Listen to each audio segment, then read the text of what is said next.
Ah, yes, the Money in the Bank ladder match. In real life, the match stipulation is synonymous with excitement and insanity as several superstars battle one another to climb the ladder and claim the briefcase. Careers are made here, champions crowned. But in WWE Supercard, it's kind of an okay game mode. Hello, my friends. Welcome to WWE Supercard. As stated by the ominous voice in the beginning, that is certainly not me. The WWE Supercard's version of Money in the Bank, the game mode itself is kind of eh. It gets very redundant after a certain time, just because it's so repetitive. Some of the other game modes are also pretty repetitive, but that's just kind of the nature of the game. Everyone that's playing this game, you know what you're getting here. But the game mode itself is centered around this pyramid, right? So you have four possible opponents on the bottom level, three on the following, two on the following, and then on the final level you have to fight one opponent.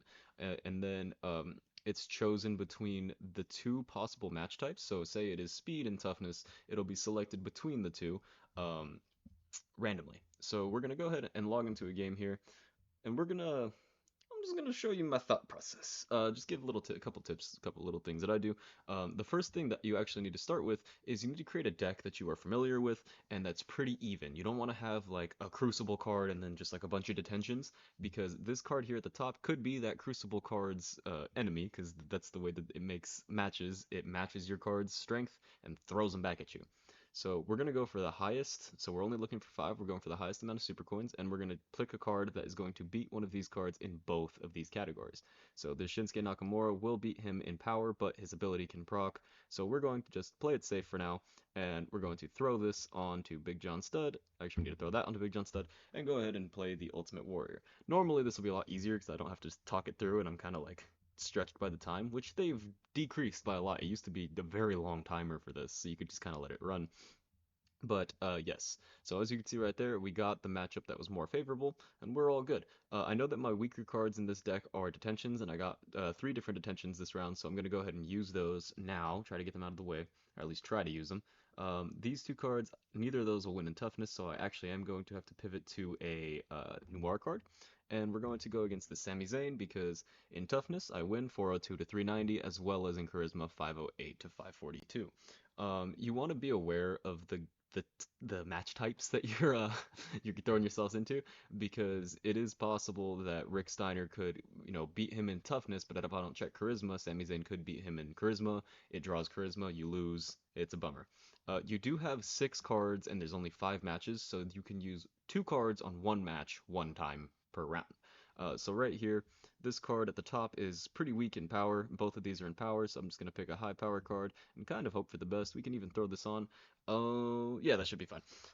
As long as there's no speed, because that is his strongest attribute, which there wasn't. The other two abilities were charisma and toughness. We should be fine because our charisma is very high as well as our power. Yep, pretty easy, pretty standard. Just getting rid of that card right there without having to use any of our repeats. Um, Now we're going to have to.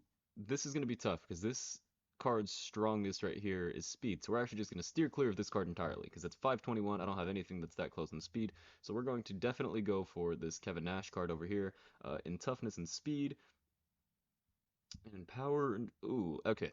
This one we may have to use two cards on. It is very possible. If we do get the toughness and speed, that's kind of lucky because we win in toughness and speed, but we lose in power and speed. So we'll see if we get a win or not. Cool, we do. Sometimes in Money in the Bank, you do have to kind of make judgment calls like this, where you just kind of toughness and speed, or like just hope for a certain matchup because you'll lose the other one pretty handedly.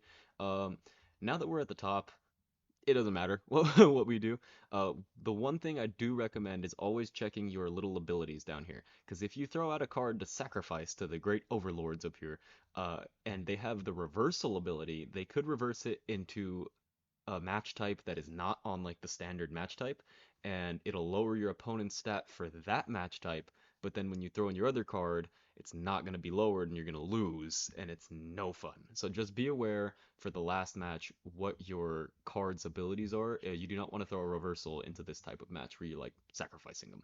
Um, we'll throw a Shinsuke in, and then he doesn't have a reversal, so there's no way we can lose. That's probably the big ability I would say watch out for in this, the reversal ability, because someone could beat another card in three of the four tiers, but if you beat them and then they reverse it into the one match type that you can't win, you lose, and it's just kind of a bummer.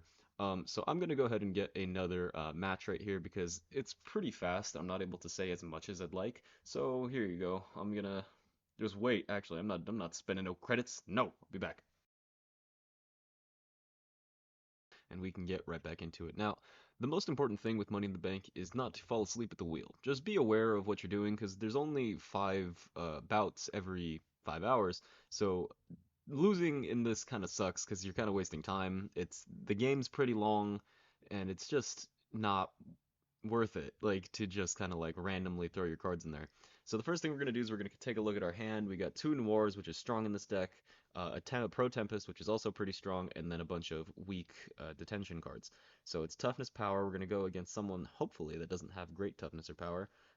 We can go ahead and throw him into this match. This should be okay. I think, yeah, he doesn't, Mr. Perfect doesn't have a toughness boost, so we are good. He wins in both attributes, and that's what we want. As long as we win in both attributes, we could be 100% sure that we're going to win the match, and that's the best way, most efficient way of doing this. It was only a +4, but it's actually not that big of a deal, in my opinion at least, because guaranteed wins are more important than the extra 2 coins. That's just the way I see it. If you disagree, feel free to do whatever you'd like to do. Okay, right here, this is a really high speed stat as well as this. So we're going to have to use a booster here to make sure that we don't lose this. But we're going to throw out Seth Rollins because he's really good in those attributes, speed and charisma, but he's pretty terrible in the other two. Power and toughness, no, no good, no dice. Now, a big thing to pay attention to is reversals. Reversals and assists are the things that are going to kill you in this game because if this card was just a little bit stronger in power, I would have lost that fight because he would have reversed it into power, and Seth Rollins is a weak power stat. So whenever you're picking an opponent, just keep in mind their stats, obviously. That's the most important thing. But second most important is their abilities. Let's see if we can get a win here with I actually don't really like this, and I didn't have enough time to think about it. So we're going to click on him, kind of hope for the best. If we get that speed matchup, we're probably going to lose, but it's not really the end of the world. Yeah, it's fine. We can go ahead and throw out this Solo Sokoa card, and he doesn't have a reversal, so there's no chance of us losing this. We just need Big John Stud to be able to beat one of these two cards right here, and then we're set. Oh my goodness, that's the same card. What we can do for sure is use our booster, and then Luke Gallows will just need to take care of the big dog at the top, and we should be fine for a solid 48 super coins because we're gonna win. We're gonna get our big fat booster, the double Money in the Bank briefcase. Yeah. So using your support cards strategically is really important because you don't want to just like throw them out there. There's no speed matchup, which is very lucky for us. But we should win this. You definitely want to make use of your support cards. So if you have strong support cards, even better. If you have a strong manager, that's fantastic. You just want to make use of your extra cards because, especially in this the new season, I found that the support cards are a lot stronger than they used to be. At least that's the way it feels. So having that like +70, +100, +120, whatever, depending on how high you are, it is really, really nice in Money in the Bank because these matches are usually pretty close because the computer like clones your cards and throws them back at you, just in slightly different versions. You can make pretty much any deck you want. I would just recommend keeping a general even situation going on because if you look at my female deck right now, I have this Becky Lynch Valentine's Day Tundra card, which is like way stronger than the rest of these. So if I ever fight her mirror match in the top, I'm gonna have to use either my super move or two of these cards at the same time, and it's just kind of a pain. You can do it, and that card will always win, but it's another thing you have to keep in mind, and I don't really care for it, but it is an option. It is there for you. And yeah, that's pretty much all I got. Just make sure you know your deck, know your strengths and your weaknesses of your cards, pay attention to what matchups you're getting yourselves into, and then pay attention to the enemy's abilities. Reversals and assists are the things that are probably the most dangerous in this game mode. I hope you guys enjoyed. I hope you guys learned something. If not, hey, thank you for spending some time with me. Take care, you guys.